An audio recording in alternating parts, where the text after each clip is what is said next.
having a life scholarship and being able to afford to go to college made me feel inspired to go.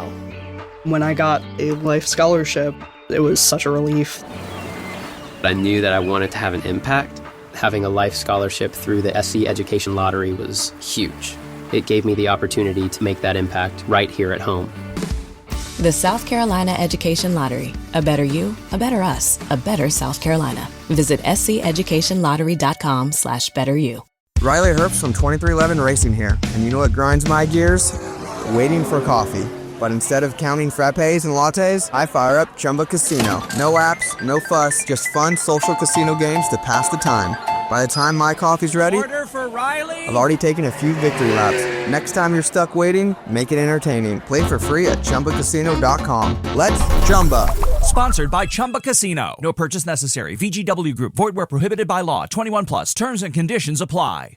Welcome to the Deep Dive. We've been taking a look at what seems to be on a lot of people's minds recently, especially here in California, right? Earthquakes. And specifically, we've been digging into the kinds of things people are actually searching for online. Yeah, the search query data, it's pretty revealing stuff. It really is. So our goal here, our sort of mission for this deep dive, is to see what these searches tell us about, awareness, maybe anxiety, and just general information seeking about earthquakes, particularly focusing on San Diego and California more broadly. And we have this big collection of recent searches. Exactly. And what just jumps out immediately is the sheer volume. Just tons of searches around earthquake, San Diego earthquake, California earthquake, even, Los Angeles earthquake. It really signals that widespread interest, maybe even concern. Definitely. It's clearly a hot topic right now. And it's fascinating how geographically specific it gets right from the start. Totally. It's not just a vague earthquakes. It's very much about Southern California. And like you said, San Diego really stands out. Yeah, that San Diego earthquake phrase just keeps popping up. Earthquake San Diego. San Diego earthquake today. Earthquake in San Diego. Mm-hmm. Yeah. All variations on that theme. It really pinpoints that very localized worry. Exactly. And it's not just a general long-term interest either. So many searches have this immediate urgency. You mean the now and today search? Yeah, precisely. We see earthquake now, earthquake today, just now, even things like earthquake 5 minutes ago in California, over and over. Yay. It gives you the feeling people aren't just browsing, they're actively trying to confirm if something just happened or is happening. That immediate need to know, it's quite telling, isn't it? It really is. What are your first thoughts on that? Why so much emphasis on the right now? Well, that's a key observation, I think. It suggests this heightened state of alert, maybe triggered by something recent, even a small tremor, maybe something not even widely reported. The sheer number of people asking, was there an earthquake in San Diego right now, today, or a few minutes ago?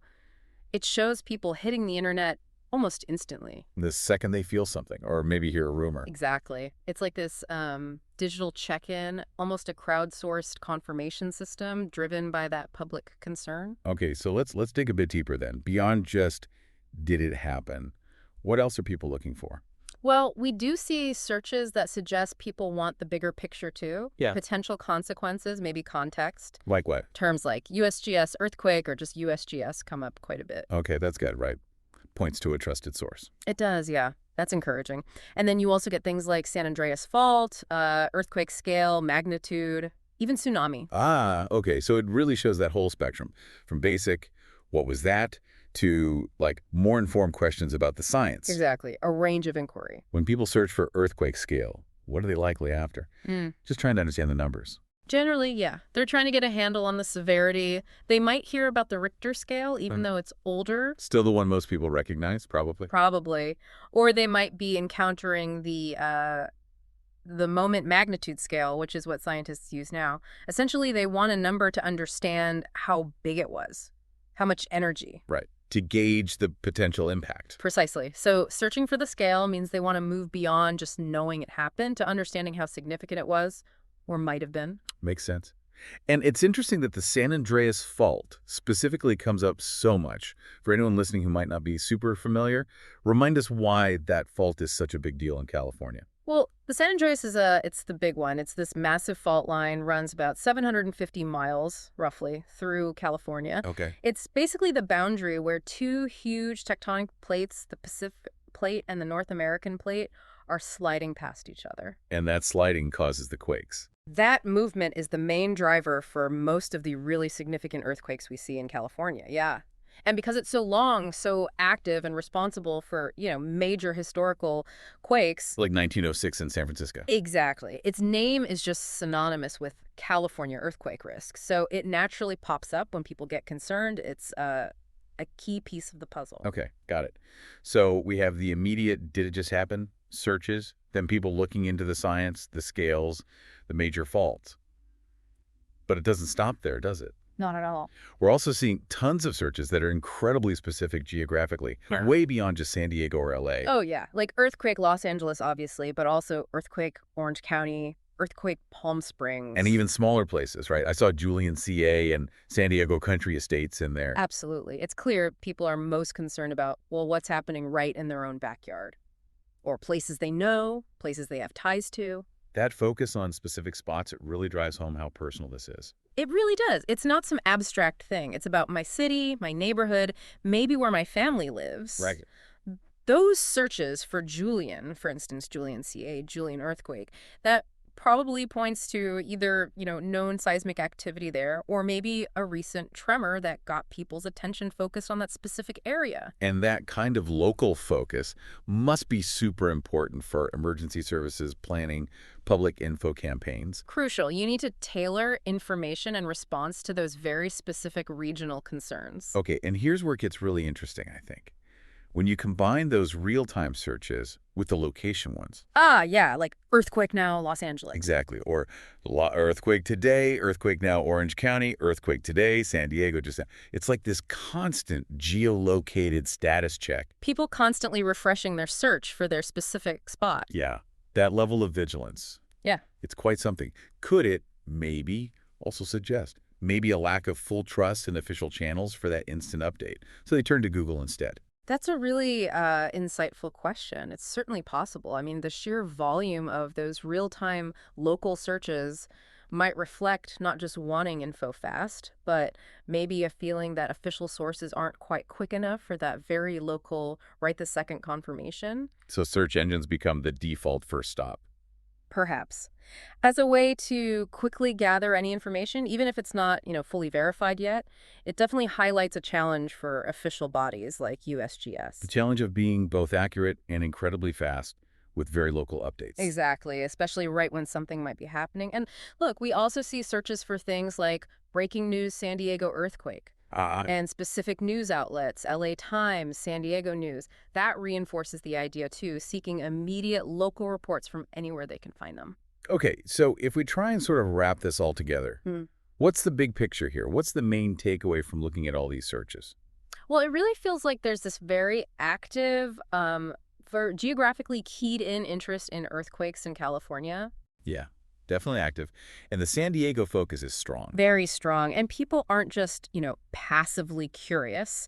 They are actively seeking information, often with this real sense of urgency. The now, today, just now. Right. About what's happening in their specific town, their specific community. It really connects to that bigger picture, doesn't it? Yeah. These searches are like a window into how the public thinks about and looks for info on natural hazards. A very valuable window, I'd say. That intensity around specific places, the demand for immediate info, it just underlines how critical it is for sources like USGS to be reliable, yes, but also super accessible and timely. And local news, too, it sounds like. Absolutely. They play a huge role in getting that immediate nearby information out. And it's also interesting just seeing the range of terms. From the really basic earthquake to, more specific stuff like tsunami warning California. Yeah, that's quite a spread. It suggests maybe a pretty wide range of understanding out there and different levels of concern. It certainly does. Some people might just be confirming a little tremor they felt. Others seem to be thinking about much bigger, maybe less likely scenarios for the kinds of quakes we usually get here. Which highlights the need for public education, I guess. Tailored to different levels of awareness. Definitely. Education needs to meet people where they are, address those different levels of understanding and concern. And this brings up another point, doesn't it? About preparedness. Ah, yes. The crucial question. If people are searching this actively after they think something happened, Does that translate into actually preparing beforehand? Exactly. These searches show us their immediate reaction, their information seeking in the moment, but they don't necessarily tell us if they have, an earthquake kit at home. Or if they know what to do. Yeah. Drop, cover, hold on. Right. Do they have a family plan? That link between immediate information seeking and actual preparedness, that's a really important area we don't fully see here. Okay, so let's try and bring this deep dive to a close then. Looking back at all these earthquake searches, it's just really clear, isn't it? That intense, geographically targeted focus here in California, especially around San Diego. Absolutely clear. And that heavy use of real-time words, now, today, just now, it just screams immediate updates needed. It underscores that desire for confirmation right away. Yeah. And then the variety of terms, from checking USGS to thinking about fault lines, magnitude, even tsunamis. It shows that whole spectrum of awareness, or maybe worry. It's a fascinating snapshot. You really get a sense of the public pulse, that real-time anxiety, and the need for instant info when you live somewhere seismically active. And the way it clusters around specific towns and cities just highlights how personal that earthquake concern really is. Indeed. These digital breadcrumbs, you could call them, they really show that tension of living in an earthquake country, that constant low-level awareness maybe, and then that immediate spike in needing to know when the ground might actually be shaking. Right. So maybe here's a final thought for our listeners to chew on. What does this constant hunt for information right in the moment tell us about the sort of psychological side of living in these areas? That's a deep question. And maybe how can we as individuals, as communities, bridge that gap? Connect that immediate need for info with, the proactive long-term stuff. Preparedness, resilience planning. How to turn that right now anxiety into ready for whenever action. Exactly. Definitely something to think about. Well, thanks for joining us for this deep dive. Having a life scholarship and being able to afford to go to college made me feel inspired to go. When I got a life scholarship, it was such a relief. I knew that I wanted to have an impact. Having a life scholarship through the SC Education Lottery was huge. It gave me the opportunity to make that impact right here at home. The South Carolina Education Lottery. A better you, a better us, a better South Carolina. Visit sceducationlottery.com/betteryou. Hello, it is Ryan, and I was on a flight the other day playing one of my favorite social spin slot games on ChumbaCasino.com. I looked over at the person sitting next to me, and you know what they were doing? They were also playing Chumba Casino. Everybody's loving having fun with it. Chumba Casino is home to hundreds of casino-style games that you can play for free anytime, anywhere. So sign up now at ChumbaCasino.com to claim your free welcome bonus. That's ChumbaCasino.com and live the Chumba life. Sponsored by Chumba Casino. No purchase necessary. VGW Group. Void where prohibited by law. 21 plus. Terms and conditions apply.